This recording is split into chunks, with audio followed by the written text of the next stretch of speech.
guys, so I just wanted to quickly talk about the colors for my next project. So I wanted to make something patchwork, a patchwork cardigan or a hoodie.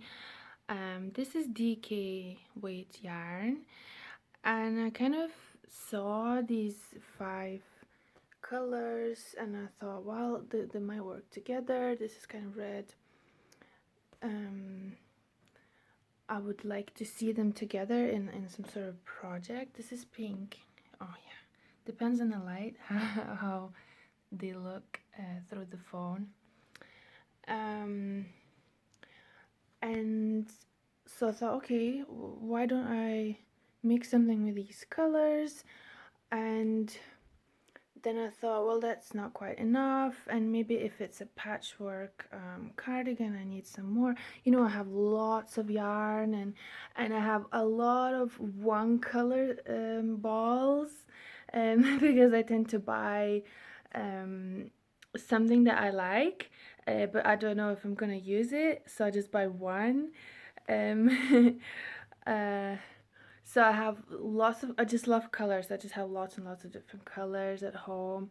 So then I thought, okay, what else might work? And just had a look through my stash, and maybe these 3 colors kind of go together, and then these. So I kind of grouped them into 3 groups, and then I started building the patches, and I might change them.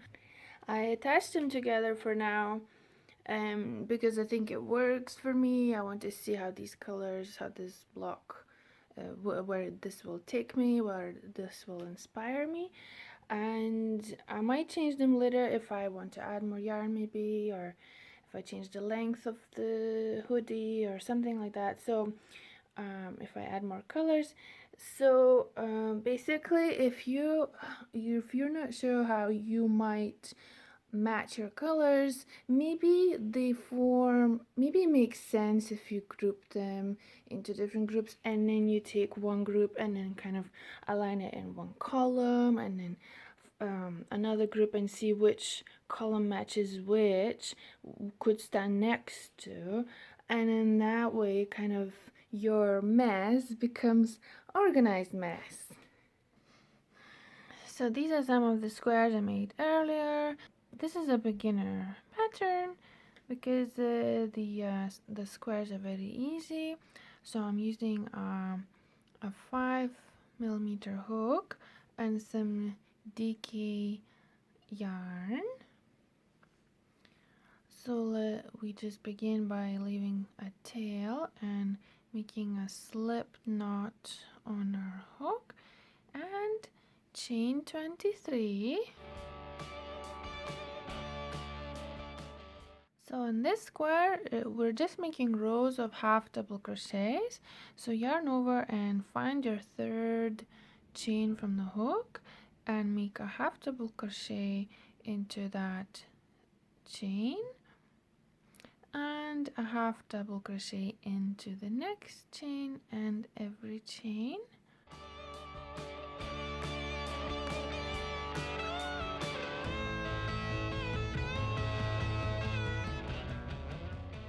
So at the end of the row, chain 2 and turn.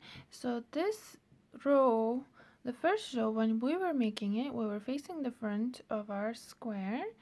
So when we turn, this is the back, and all I wanted to do in this pattern was to make the most out of all the ridges that the stitches can offer to me.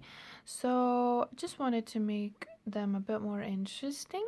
So instead of just inserting the hook through the space as you would normally do, or through the back loop, we're just hooking the front loop the closest to us, and we're making a half double crochet in the same stitch, front loop only, and the next stitch, and every stitch.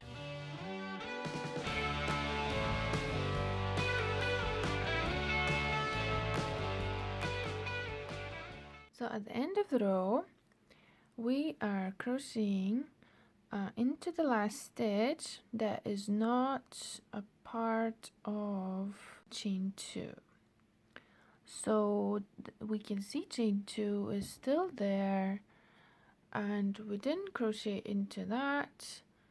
We crocheted into just the last stitch that was there,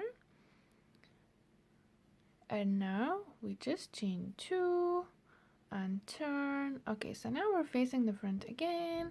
So we're making a back loop half double crochet in the same stitch. So that just means skip the 2 chains that are separating you from your row. So just ignore the 2 chains, and the next stitch will be your first or the same stitch. So back loop, so half double crochet back loop only into every stitch in this row.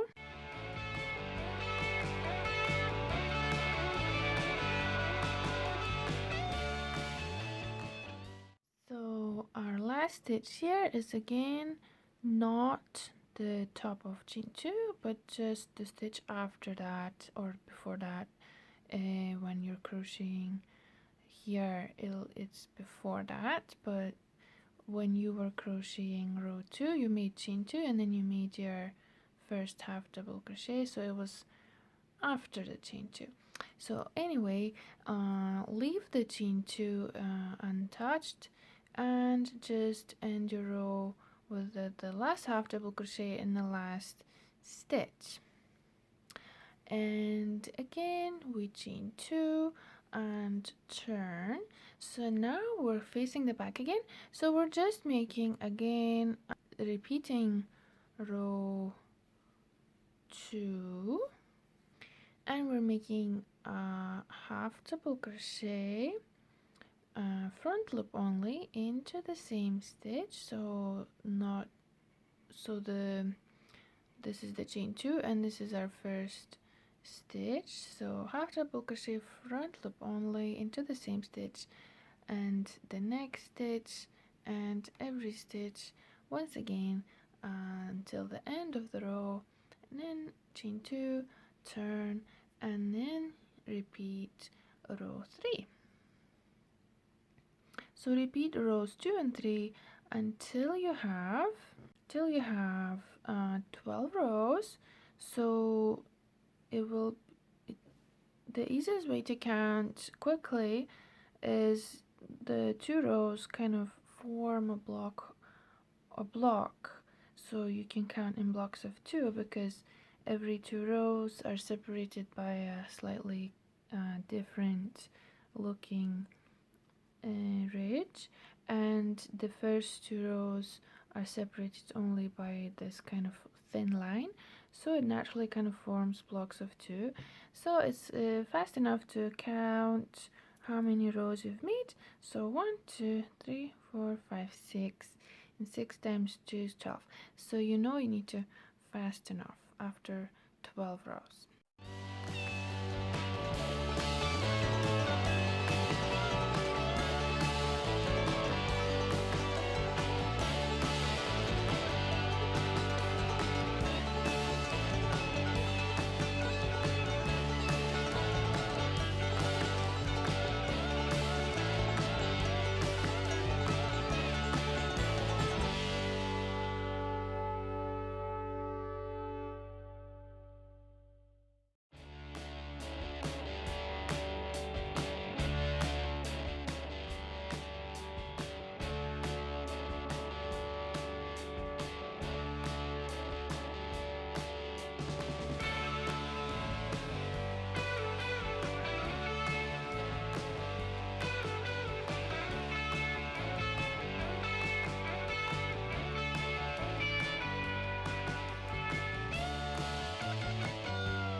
So to join your squares, make a back piece and 2 front pieces and 2 sleeves.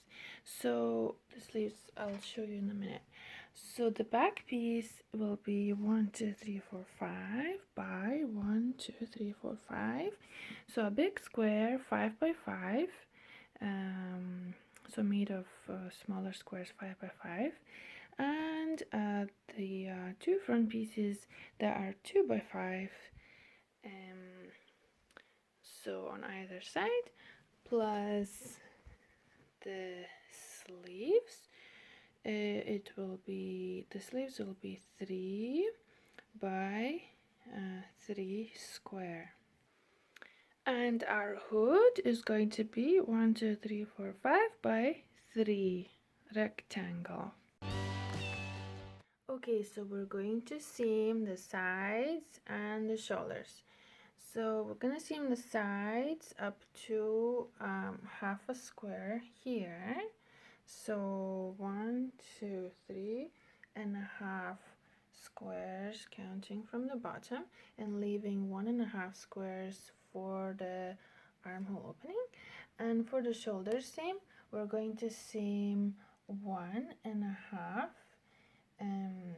So I pin them together so I remember where to seam.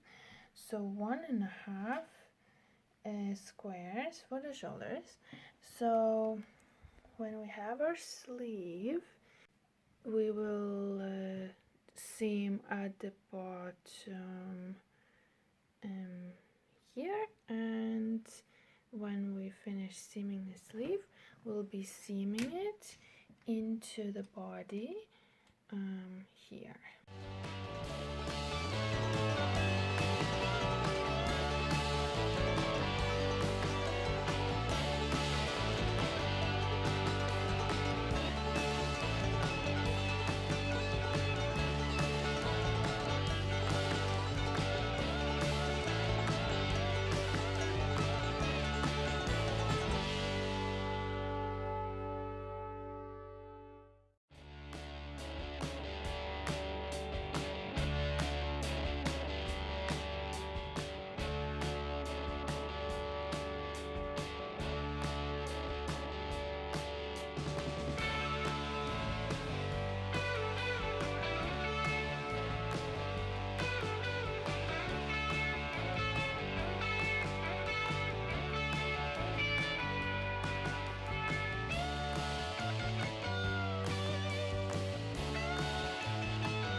Okay, so this is my hood. This is the right side. So we need to flip it so we're facing the wrong side. And this is my cardigan. The shoulder seam, the sleeve. So I left 1.5. I left half a square here and here too. And this is the shoulder seam where it ends. This is the sleeve. So you might have noticed that there are 5 squares here, but only 3 squares length in the neck area. But what we're gonna do is when you align your squares, so this will go here, this will go here, and this will go down here. So we're seaming with this bit in the front piece. We're seaming downwards like so.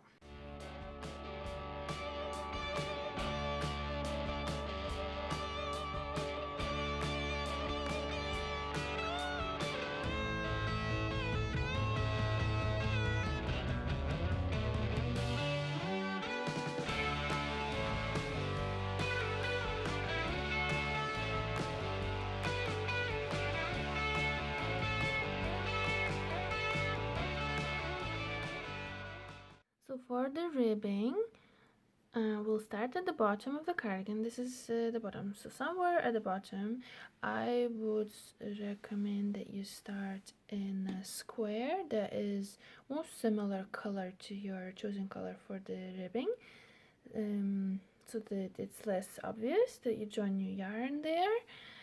And then we're gonna make a slip stitch into every stitch at the bottom, and then when we reach the corner, we'll make 3 slip stitches in the corner stitch, and then when we reach the side of the front of the cardigan, we'll make one. So we have these rows, so we'll be crocheting into the rows. So for every row, you'll be making 1 slip stitch in one row and 2 slip stitches in the next row. So 1 2 1 2, alternate like that.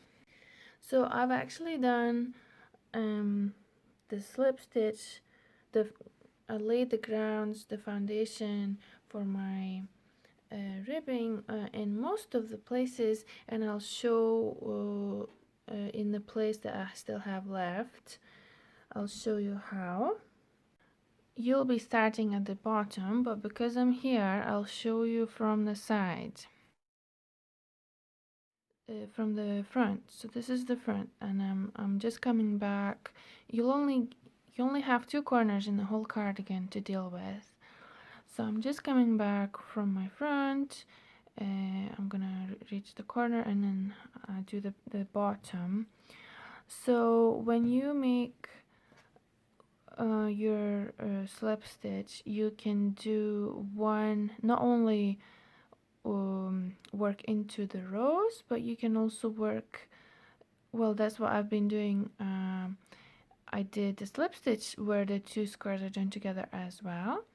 So each square is 12 rows, so we can see that these lines help us define see what the rows are more clearly.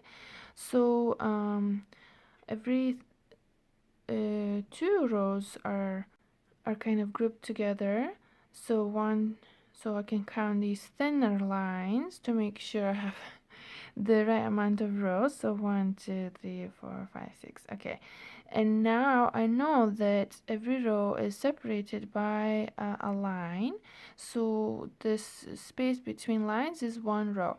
So when I make my row of slip stitches, I can easily locate my first row, and I will be starting with 2 slip stitches here, then 1 here, 2 here, 1 here.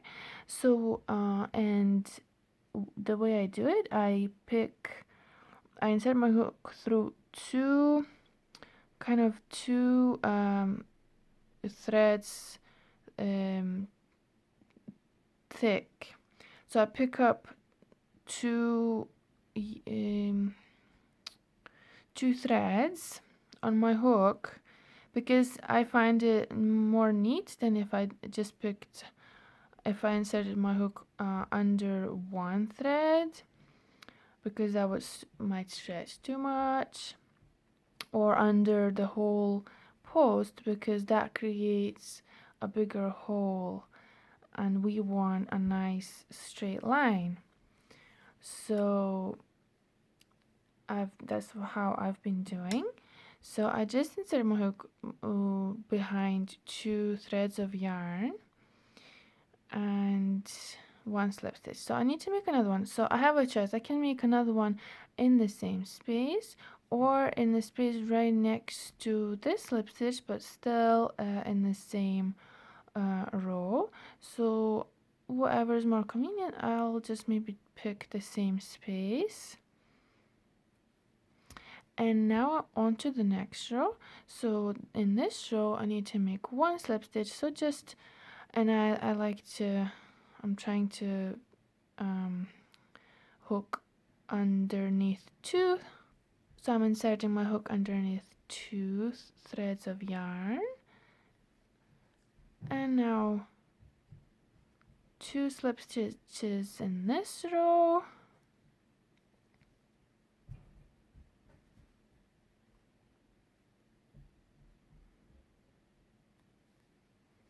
one in this,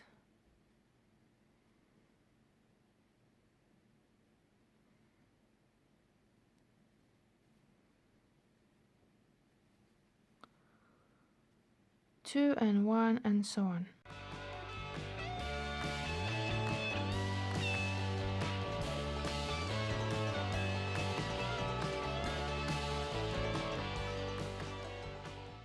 And also one in between the squares.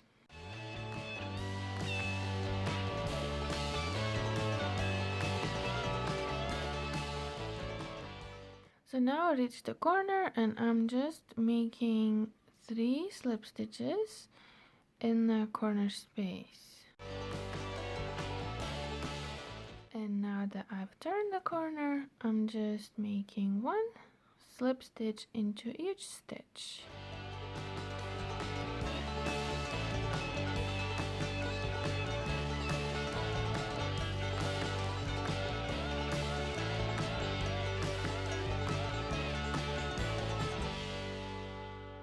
So now that we reached our first slip stitch, we're just joining with a slip stitch into that, and we're beginning our row 2.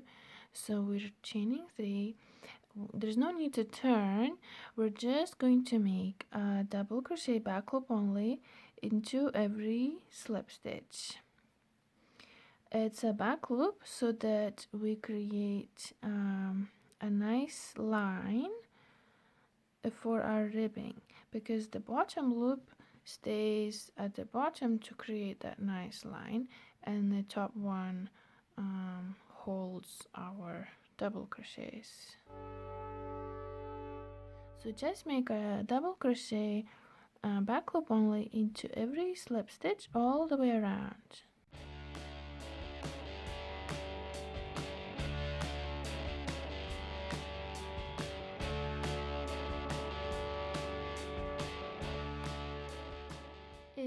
And make 3 double crochets back loop only in the corner stitch.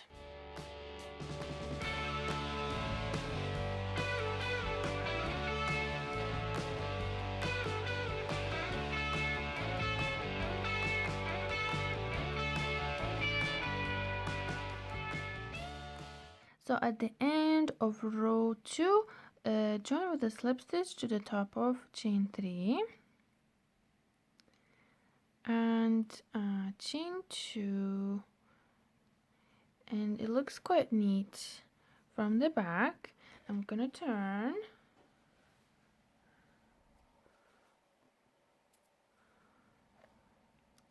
So now our task is to make front and back post double crochets.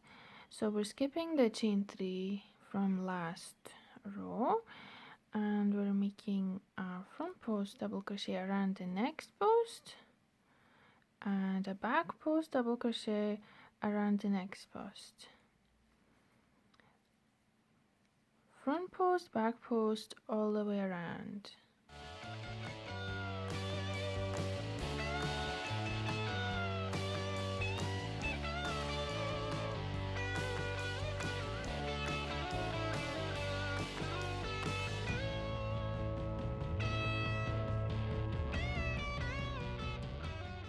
Join with a slip stitch to the top of chain 2 and fasten off. And do the same with the sleeve.